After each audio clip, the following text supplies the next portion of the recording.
Hey everyone, this is your boy DJ Cool Thing. Welcome back to another video on the channel, and let's roll the intro.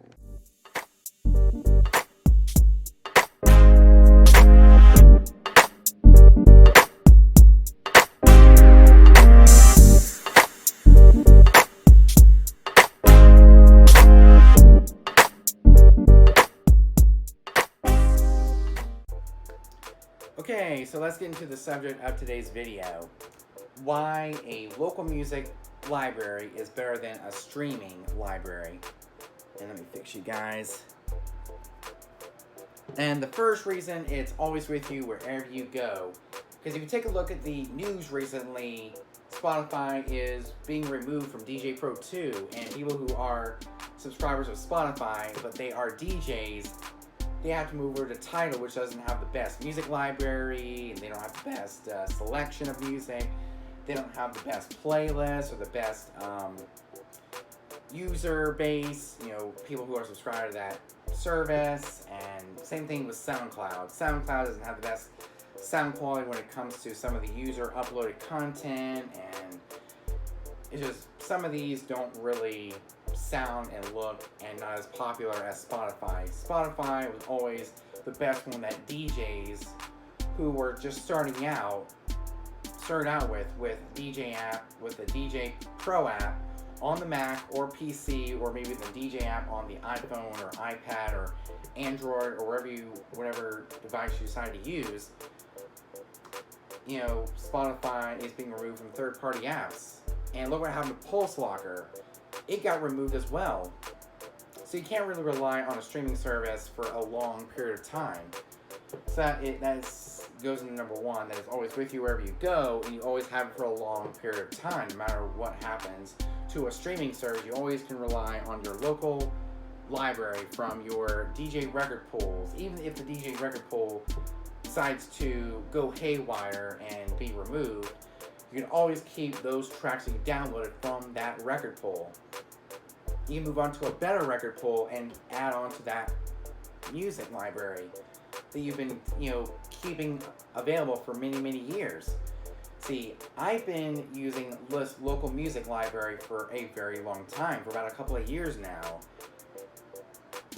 And ever since January of 2019, or February 2019, when I got into BPM Supreme, I started building out my local library, and it's been growing ever since. And now I have over 30,000 tracks on my local external hard drive here, which is a Lacy 1 terabyte rugged hard drive.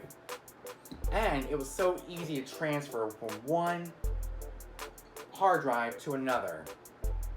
It's very easy to transfer from one hard drive to the other. Like, I was going from a Toshiba hard drive, and now I have a Lacy hard drive, and my music is still intact, which is a good thing. So that's reason number one. It's always with me wherever I go, and even if a streaming app decides to go haywire and be removed from DJ software and not be compatible with the Serato or Virtual DJ or Tractor or Record Box forever. So, and having it with me wherever I go and whenever I want means I can keep it for a long period of time. I can still keep the same library for a long period of time, but still change it up every so often with the Serato crates and rename it. I can rename Serato crates, but still have that playlist intact. And it's with me for a long period of time. For as long as I have this hard drive, or keep updating my hard drives, I'm good to go. And if I want to take it, even further, I can put it on a flash drive and take it with me wherever I go. It'll be like something that's minimalistic. I can plug it in right here, and I can plug in my SR2 to one of these USB-C ports, and it'd be a lot easier for me to have everything still intact. So if I had a 1 terabyte flash drive, I could plug it in and it'll save space, and I can still have that playlist or that library intact. And it's very reliable, even if you don't have a Wi-Fi connection. Number two, the library is easy to manage and easy to organize, because I have my decades Serato crate with all of my decades ranging from the 50s, the 60s, the 70s, the 80s, the 90s, the 2000s, the 2010s. And of course, we've got my Adventure Beach music, which is our background music that we play while the kids are coming in and signing in and having a good time before church even starts. We got my Spanish party for my Spanish-speaking people here in Myrtle Beach, because we do have some Spanish-speaking people here in Myrtle Beach. So if I do decide to do a party with them, if they invite me to a party, then I can use that Spanish playlist, so it's a good thing to have. My samplers, to make things more fun and interesting. With my DJ intros, to introduce me as a DJ and all the different samplers, it makes it more fun and more creative. I've got my short versions, which are easy to mix in and out. We got disco short versions, we got 90s short versions, 2000s and 2010s, we have 80s and back, we got 2019, we got 2020 remixes, and the 50s and 60s, all short versions and quick hits to mix in and out, very easy. Holidays like Cinco de Mayo, St. Patty's Day, Halloween, Valentine's Day, 4th of July, Christmas, all in this holiday Serato crate. Even my remixes are well organized as well, with the exclusive remixes, the dance remixes, the popular remixes, hits by genre like reggae, EDM, hip-hop, disco, country, classic rock, and Christian hits. Scratching for practicing scratching. DJ mixes, hits by year, which we got 2020 and 2019 top hits. We got my iTunes media, which is basically the history of my iTunes media since 2018, when I started adding music into, or maybe even 2019, when I started deleting my Apple Music streaming service and decided to go towards a more local library. And I saved all of the media that was in the folders, the iTunes folder and the music folder, when I first signed up for the Apple Music app.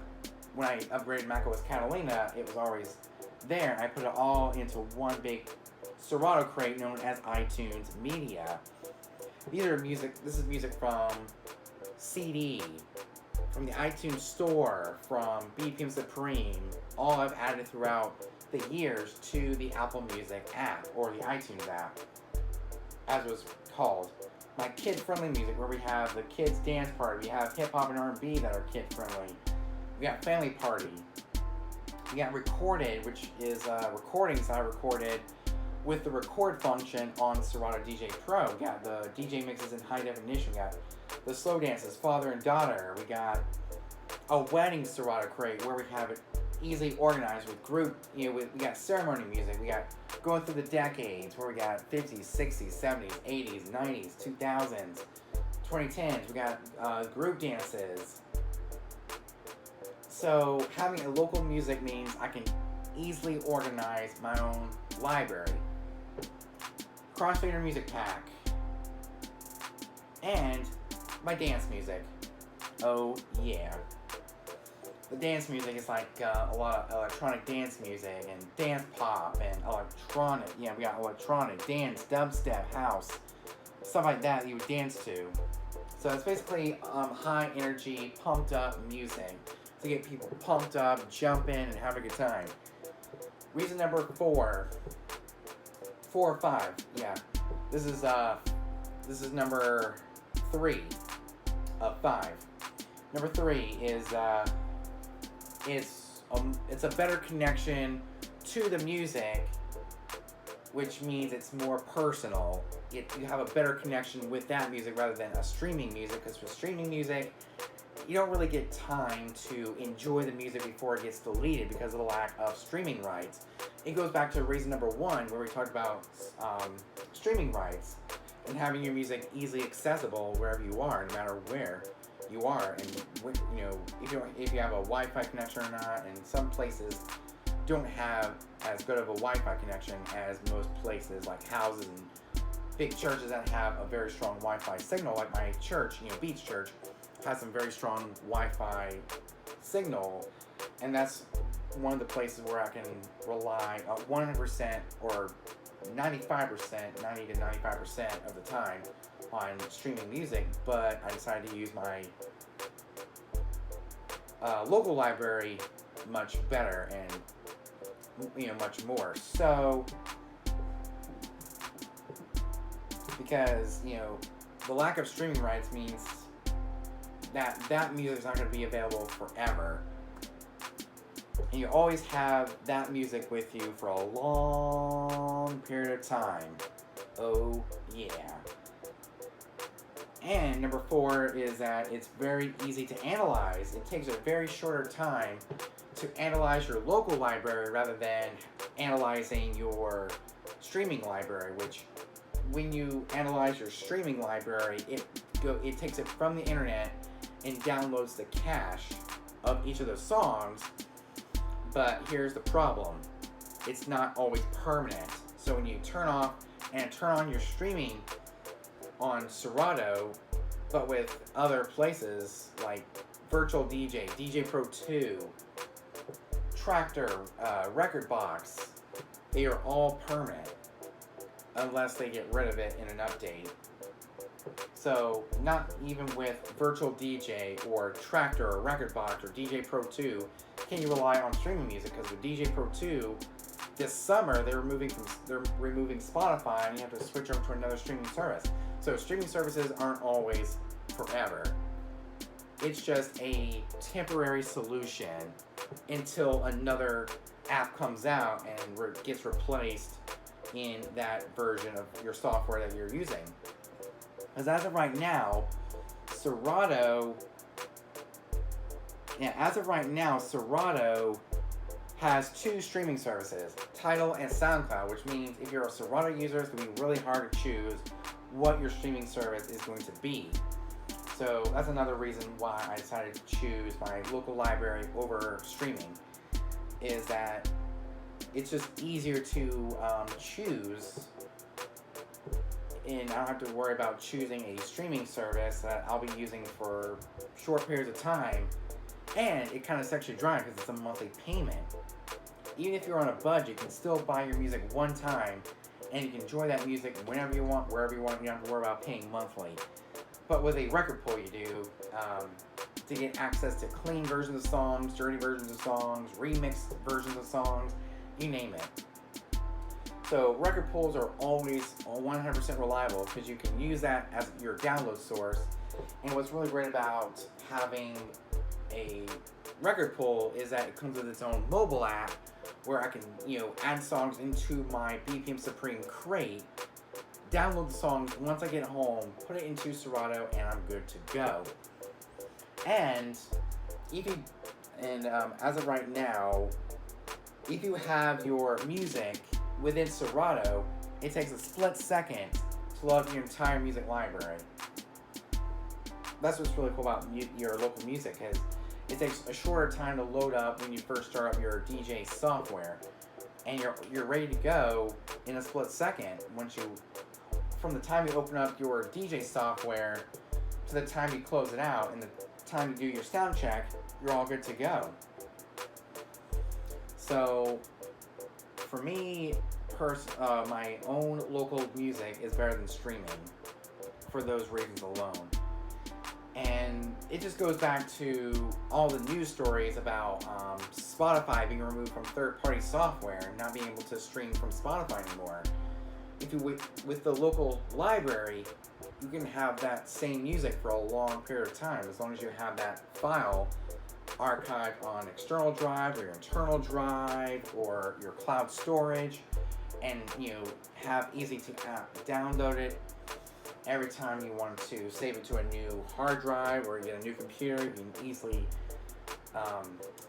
archive those songs locally on an external hard drive or a local hard drive, depending on how big your internal space is. If you don't have big enough internal space, always use an external hard drive. You put it on a flash drive and put it on any external um, external device that is USB powered, or you put on an SD card, or any type of device that you would have. So yeah, those are my reasons why local music is better than streaming.